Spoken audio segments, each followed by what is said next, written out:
अस्सलामुअलैकुम नाजरीन, काबली ब्लॉग की इस एपिसोड में गफ्फार के पास छम्मो का भाई जाता है ताकि छम्मो अपने घर आ सके, मगर गफ्फार तो डटा हुआ था इस बात पर कि वो छम्मो को गाड़ी के बाद ही घर लेकर आएगा। असल में गफ्फार फायदा उठा रहा है क्योंकि वो जानता है ना तो हाजी साहब ने वापस आना है, ना ही उसकी सच्चाई कभी खुलेगी इन लोगों के सामने। दूसरी तरफ दिखाते हैं जिस होटल में हाजी साहब स्टे करते हैं वहाँ का रिसेप्शनिस्ट अपने दोस्त के साथ मिलकर हाजी साहब और बारबीना के बारे में बात कर रहा होता है कि यकीनन ये इन्हें खरीद कर ही लेकर आए हैं यहाँ पर। दूसरी तरफ दिखाते हैं कि हाजी साहब कमरे में बेड पर सो रहे होते हैं और बारबीना जमीन पर कीड़े मकोड़े घूम रहे होते हैं, जिसकी वजह से हाजी साहब बारबीना से कहते हैं कि वो बेड पर आकर सो जाए। पहले तो वो मना करती है मगर फिर वो आ जाती है। हाजी साहब ने उससे कहा था कि मैं तुम्हारे लिए अब गैर नहीं हूँ। अब वो आपस में कुछ बातें करते हैं और उसके बाद सो जाते हैं। जैसे ही सुबह के 4 बजते हैं वो रिसेप्शनिस्ट हाजी साहब का गेट नॉक करता है और कहता है कि अगर तुम मेरे साथ इसे शेयर कर लो तो यानी बारबीना को, तो मैं तुम्हें कमरे का किराया छोड़ दूंगा। जिस पर हाजी साहब को बहुत ज्यादा गुस्सा आता है और वो थप्पड़ मारता है रिसेप्शनिस्ट को।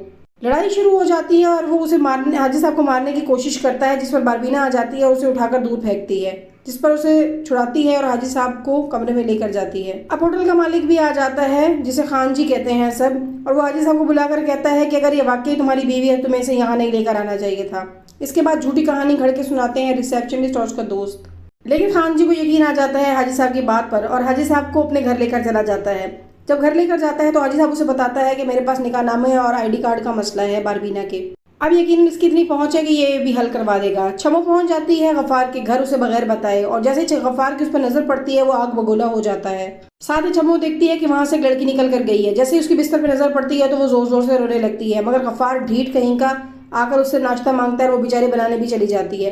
अब वो गफ्फार को समझाती है कि यहाँ पर रोज नई नई लड़कियां आएंगी तो मोहल्ले वाले बातें करेंगे, जिस पर गफ्फार कहता है यहाँ एक ही लड़की आती है, वो बारबीना है। अब हाजी साहब पहुंच जाते हैं खान जी के घर।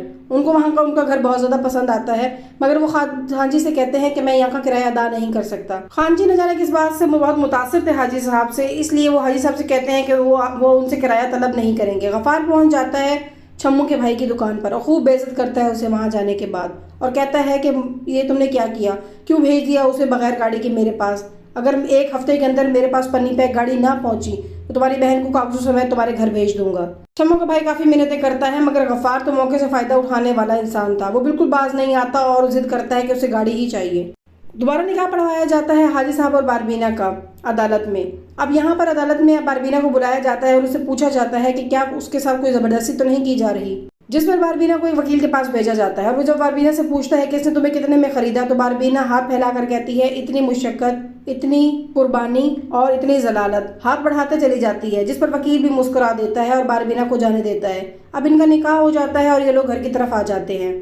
घर आकर बारबीना को हाजी साहब पास बैठने के लिए कहते हैं और उसे एक अंगूठी देते हैं और कहते हैं ये तुम्हारी मुंह दिखाई है, जिस पर बारबीना कहती है अगर आप मेरे लिए मुंह दिखाई लेकर ही आए हैं तो मुझे पहना भी दें। हाजी साहब अपने हाथों से बारबीना को अंगूठी पहनाते हैं। इसके बाद दूसरी सुबह बारबीना के लिए नाश्ता भी तैयार करते हैं और उससे कहते हैं कि वैसे तो हमारे यहाँ रस्म है कि दुल्हन के लिए एहतमाम के साथ नाश्ता तैयार किया जाता है या उसके मैके से आता है, इसलिए ना तुम्हारा कोई है ना मेरा, हम दोनों ही एक दूसरे के लिए काफी हैं। नाज़रीन, आपको ये एपिसोड कैसी लगी और आने वाली एपिसोड के लिए आप कितने एक्साइटेड हैं, अपनी राय से कमेंट बॉक्स में जरूर आगाह कीजिएगा। वीडियो को लाइक एंड कुछ सब्सक्राइब करना ना भूलें। Thank you.